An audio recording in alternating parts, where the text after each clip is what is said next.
When humor is used in the classroom, it increases speed of learning. Students' brains are open when they start laughing, and when they're involved and intrigued, they're motivated to learn, and things are done a lot quicker. Also, humor improves problem-solving abilities. Humor can also relieve stress and reduce anxiety. Many of us know that the classroom can be a very stressful place. You can be very anxious and worried if a teacher is going to call you out on something, if you're going to have to speak, or worried if you're going to learn the material correctly, if you're going to remember it at all. It can be very stressful.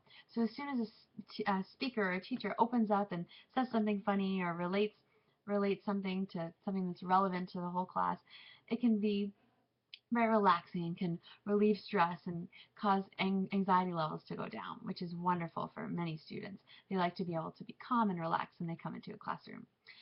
Also, humor creates interest in classroom setting.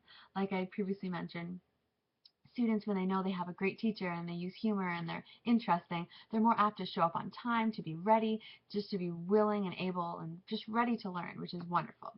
Now, on the downside, unfortunately, there are some teachers who use inappropriate humor, and that can bring some negative side effects using humor in the classroom. First, inappropriate humor makes people feel uncomfortable. They can get anxiety, they can feel really just completely uncomfortable when a teacher uses an inappropriate use of humor. It can also cause students to be distracted. As soon as a teacher says something off, weird, offensive, students, their brains are going to go in a whole different way. They're not going to be thinking about the lesson or what they're supposed to be learning. They're going to be thinking about that weird, crazy, offensive thing that teacher just said. It just throws the whole class off and just it suffers, the student suffers, which is unfortunate. It also, like I said, offends students if something's about race, sex, gender, ethnicity, anything that's a controversial topic, and a teacher goes to that and says something offensive.